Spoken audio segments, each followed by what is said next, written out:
Welcome to another edition of Jamaica Magazine. I am Theodore Henry.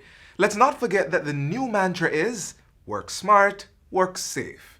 The workplace protocols of physical distancing, frequent sanitization of shared spaces, and other measures outlined by the government must be maintained to stop COVID-19 as we enter the phased reopening of the country. For more on these measures and other policies, such as the protocols governing the return of Jamaica nationals, click on jamcovid19.moh.gov.jm. Stay with us. This is the show with the information you need to know. Human trafficking is modern slavery. It has many forms and faces. Men, women, and children of all ages, race, and class can become prey. They are exploited through the use of force, fraud, or coercion. They are controlled by another person, treated as property, and stripped of their rights. Human trafficking is modern slavery. Let's put an end to it. Last week, Tuesday, you journeyed with us to Westmoreland. We went for a bike ride with Principal Karen King of the Little Bay Primary and Infant. We completely enjoyed ourselves on the west end of the country, so we stayed a little longer and learned some more about this transformative school.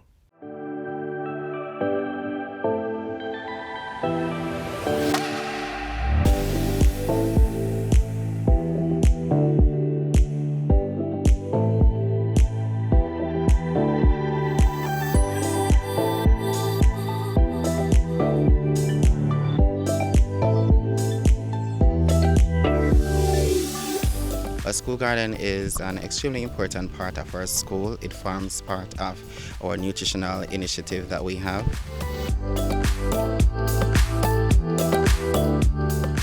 Now, for the last 2 years, the school garden has been doing extremely well. We won the national prize for the best school garden in Jamaica in 2018. In fact, we came second in Jamaica for 2018, so we went to the Dembe show. From the garden, we have callaloo, we have pop choys, we have pumpkins, and now we add chicken rearing, so we're going to add chicken rearing to that. Even though school is out of session, we still ensure that our garden is sustained by our gardeners, and therefore they actually help to reap the produces. The rationale for this is, though we have the COVID situation happening now, we still want to ensure that we use the opportunity to provide to members of the community who are affected by the situation, and then we issue them out to the students to help with the nutritional needs that they have at home. This is done at no extra cost. So this is not sold, and this is actually done at free and sponsored by our Racos Foundation, who help to pay the garden and sometimes assist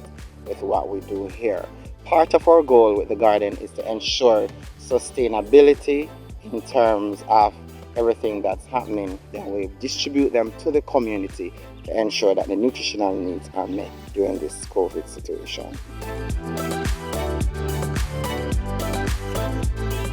The goal of the garden, I should say, is to ensure that the canteen at least operation goes down by 40% by at least using what we produce. The idea is to use this to help with the whole nutritional development of our children. So at least the more we produce, then we'll be able to put back into our canteen, and then we can help to ensure that they have a healthy diet. A number of the students look forward to the breakfast program. Approximately 80%.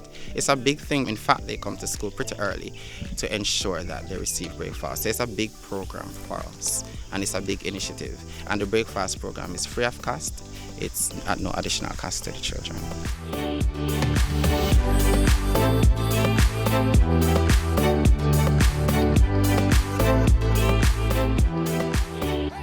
The irrigation system that we set up here actually helps with the garden, considering that we do not have running water in the community. So there's a well that is in close proximity to the school. So what we do, we set up a pump from the well, and that water actually comes into the garden.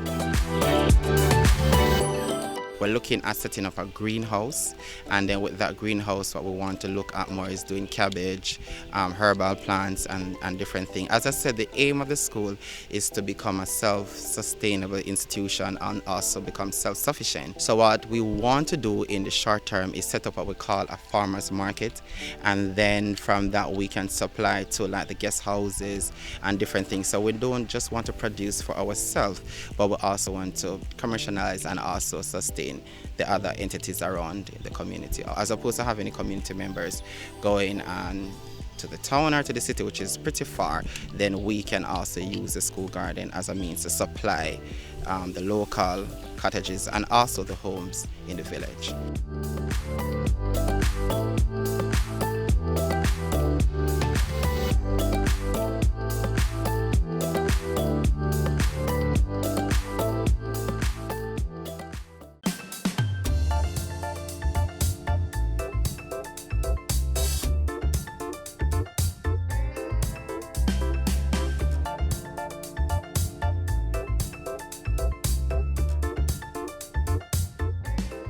Gastronomy has the potential to create niche travel and offers both domestic and international visitors the opportunity to sample the varied cuisine that our island offers.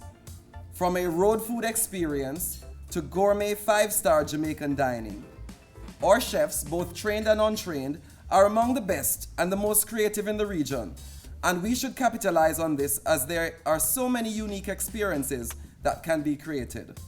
The economic link between gastronomy and tourism will create more demand for local agricultural produce, especially those exotic food items not readily seen in most of our hotels.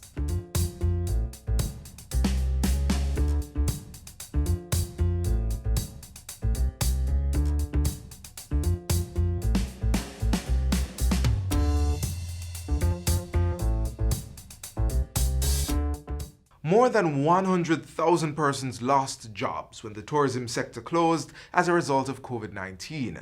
The Ministry of Tourism acted swiftly to ensure those bright minds remained active during the down season. Courses in law, food preparation, and other necessary upskilling programs were offered to the tourism workers. Watch this. Tourism and law, disc jock, food safety. The COVID-19 pandemic shuttered the tourism industry, but the workers used the downtime to upgrade their skills.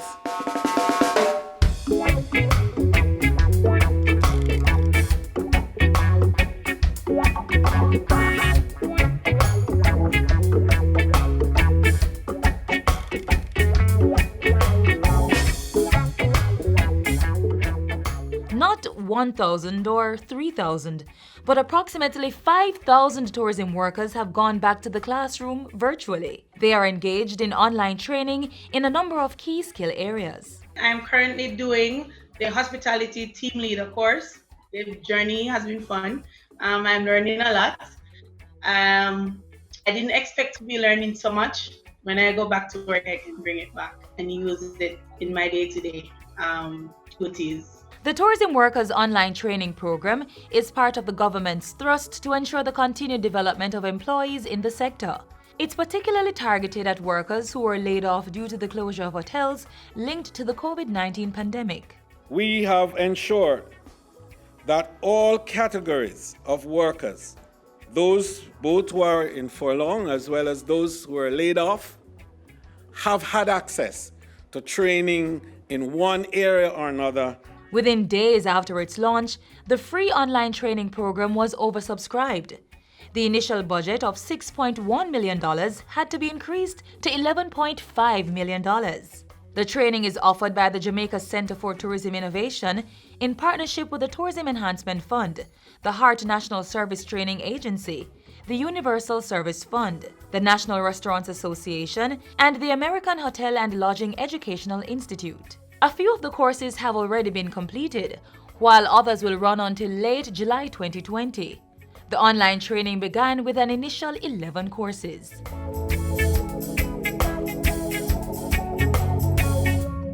Since then, tourism and law has been added with the support of the University of the West Indies Faculty of Law.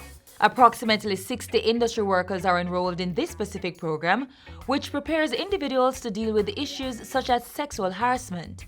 Our workers even being at home, are being certified. And a number of them have already gotten and have been showing off the certificates that they're getting from internationally accredited tourism service providers and also academics. Close to 3,000 persons have completed certification in ServSafe training. This area of study is critical to the continuance of the industry post-COVID-19. It has to do with sanitation and health protocols within the industry.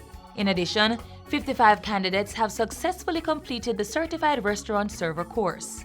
2 groups totaling 192 started training on the 1st of June under the HEART program, and then an additional 1,250 persons are also training in this critical area by HEART. In addition, the first 19 students in the Certified Hospitality Supervisor course have completed their examinations, and 16 of them were successful. Still more, approximately 220 persons are enrolled in the Spanish program. I want to ensure that all our workers know exactly what they need to do, how to respond to the variety of different situations that they will encounter, and most importantly, I want them to be trained not just in their ordinary skills, but also in the skills of communicating and supporting emotional activities and developments that may happen around them while they are at work. Well, I want to say thank you to the Ministry of Tourism for reaching out to the hospitality workers mainly, because I realize that they have a course for the DJs also, but everybody's in hospitality because we want DJs in hospitality too. So I just want to say thank you. It's been a great pleasure doing it, and I'm really, really, really looking forward to doing the rest of the classes. I'm really excited.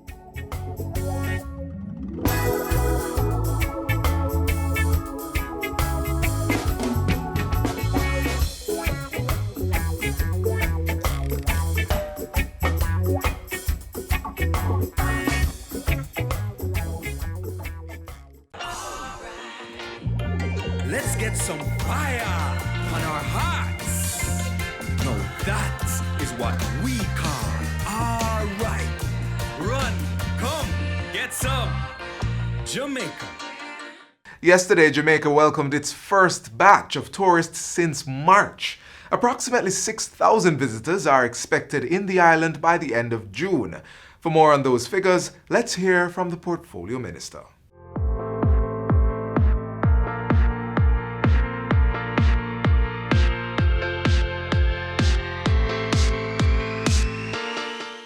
June 15th begins the other phase of the opening of our borders, and we'll see the entry of a number of international visitors to our country. And I want to begin by really saying how much of a partnership this whole process has been, and how deeply connected all of us have been, and how closely knitted we have also been, both as a cabinet and certainly in terms of the specific ministry areas that have had to work extremely close, health being definitely at the center of it. We have also ensured that a number of the workers are provided with critical PPEs. And that's the third element of our strategy, is to enable and to educate all our workers, and particularly the sector overall, in terms of the strategies around COVID security infrastructure, mask, infrared machines, and different types of face coverings that are required, as well as uniform and other equipment. Because we know that the industry couldn't be opened, carte blanche, but it can be open in a staggered and managed way, and in a structured way, and in a way that will fulfill our obligations to our country, as well as our responsibility to our partners. And during the period 15th to the 30th, we're expecting to have about 70 flights into Jamaica overall. That will bring us somewhere in the region of about 5,000 to 6,000 visitors over that period. And that's important to us. It's a start, and it's a start that is going to be vital, because we need to ensure that the capacity is there to manage that kind of flow, and health and security, as well as tourism, are going to be central players in ensuring that management overall.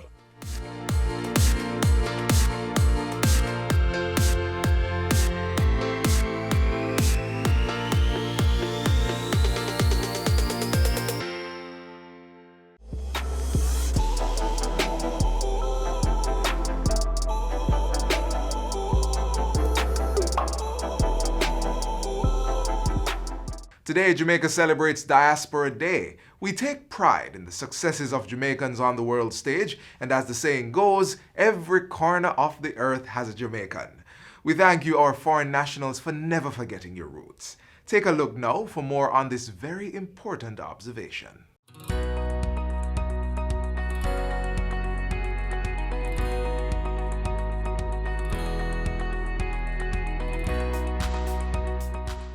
My fellow Jamaicans in the diaspora, I extend warmest greetings to you from our beloved Jamaica on this very special day in our calendar, Diaspora Day.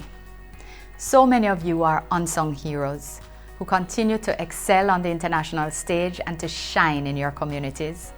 We are proud of your many successes, big and small, personal and professional, due in no small part, we know, to your strong Jamaican roots.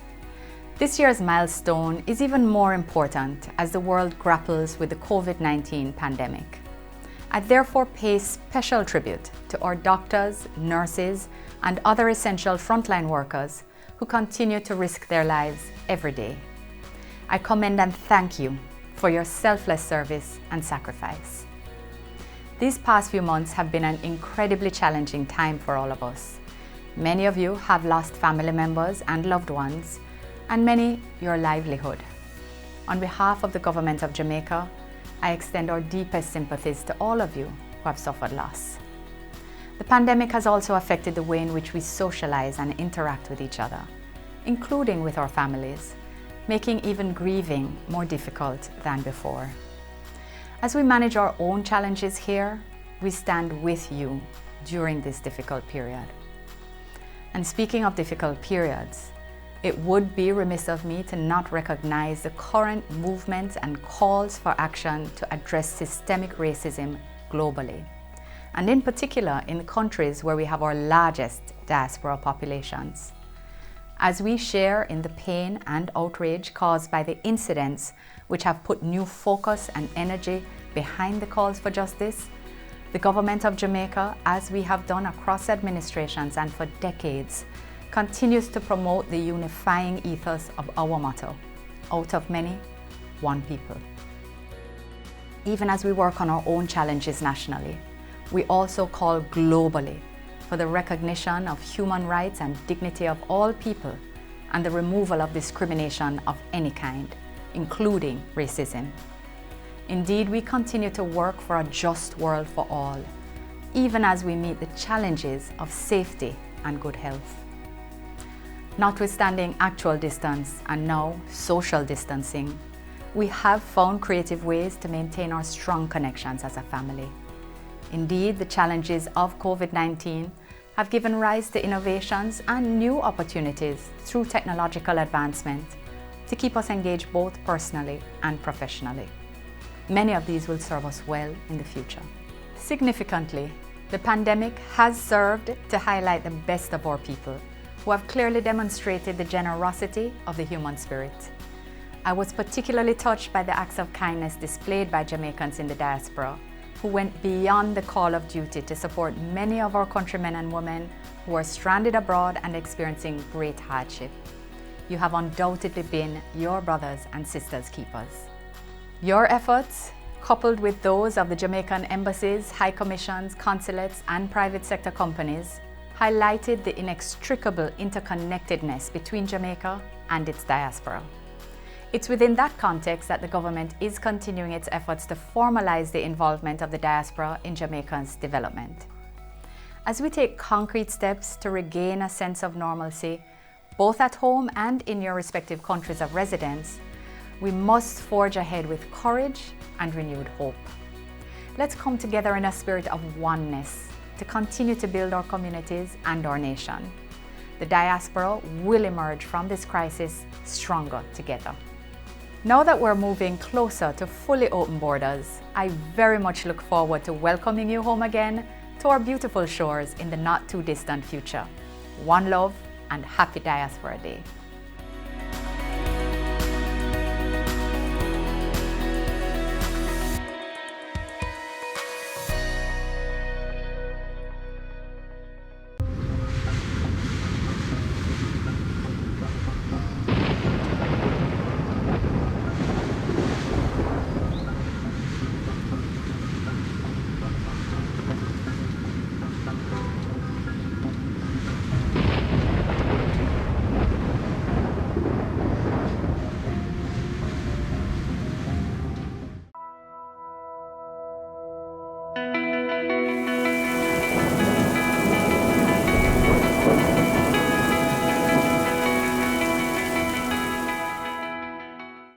In recent years, the increase in frequency of rainfall has been observed across the world, and of course, this has had deleterious impact on our infrastructure.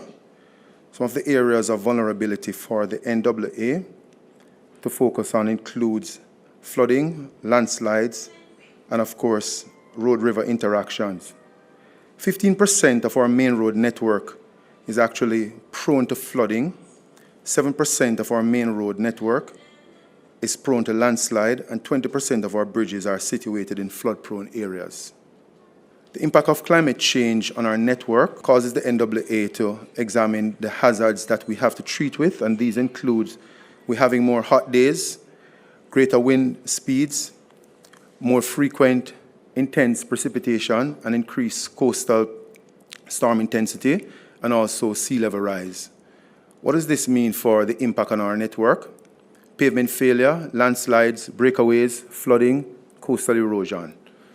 We therefore have the responsibility of employing what we call adaptation strategies, which includes utilizing better pavement material to ensure that the pavement can sustain these effects, increase routine maintenance of our main road network, improve our drainage systems and capacity, and employ more rigorous design specifications. We also have to look at relocating coastal roads where possible or build the roads higher to deal with the effects of flooding. During 2019 to 2020, part of our effort in preparing for this year's Atlantic hurricane season, as we know, when we speak of the year, we speak of the financial year, which just ended in March. We employed programs for mitigation works, which includes addressing critical drains, tributaries, community drains, major gullies, and river channels. We undertook works to the tune of almost $1 billion Jamaican dollars, addressing critical drains island-wide.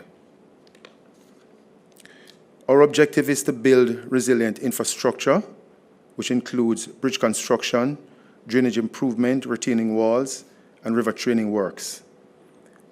We also having just completed part of our drainage improvement by building some of the infrastructure that will in fact be considered all-weather infrastructure. I'm referring here to the Marcus Garvey Drive Road Improvement Project, the Mandela Highway Road Improvement Project, just to name a few, Hagley Park Road Improvement Project, and Constant Spring Road Improvement Project.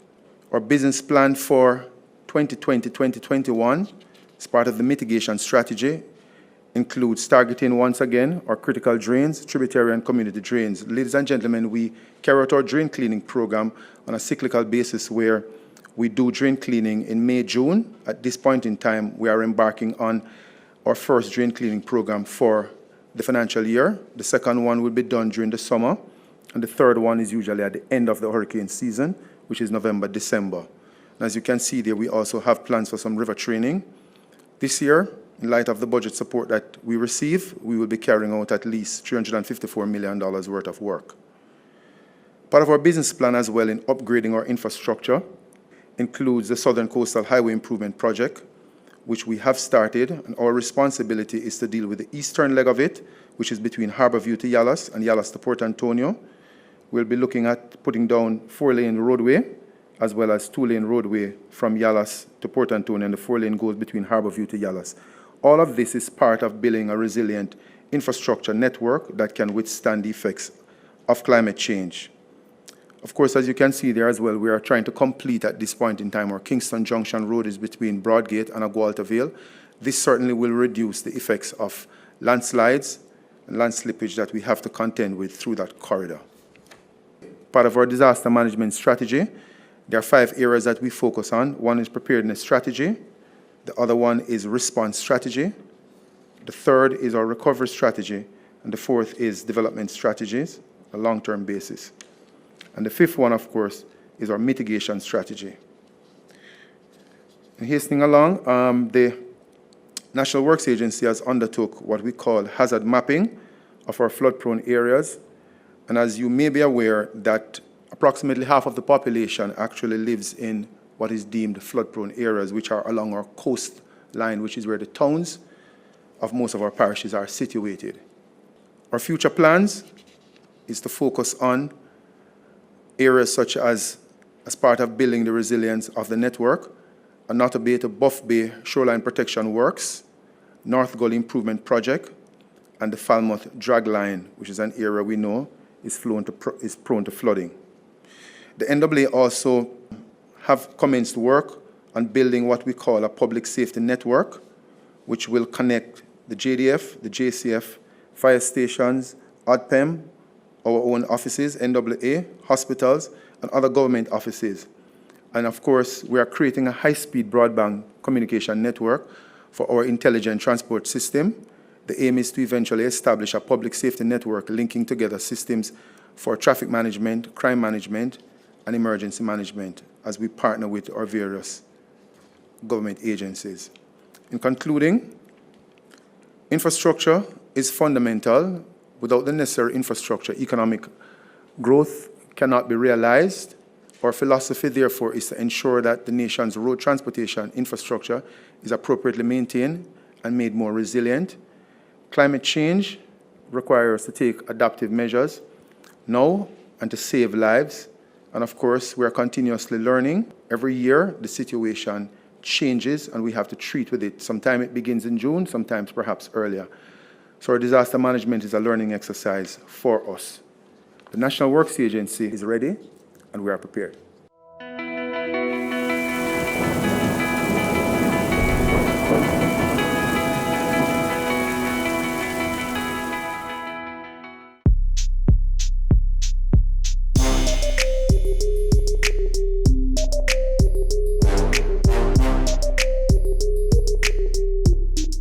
You have reached the final page of the magazine. Thanks for being with us on today's journey, and another Jamaica Magazine unfolds tomorrow. So come back same time on this same station. Until then, click on our social media pages for more informative features, and while you're there, please subscribe to our pages and channels so you can stay in the know. I'm Theodore Henry, encouraging you to work smart and work safe.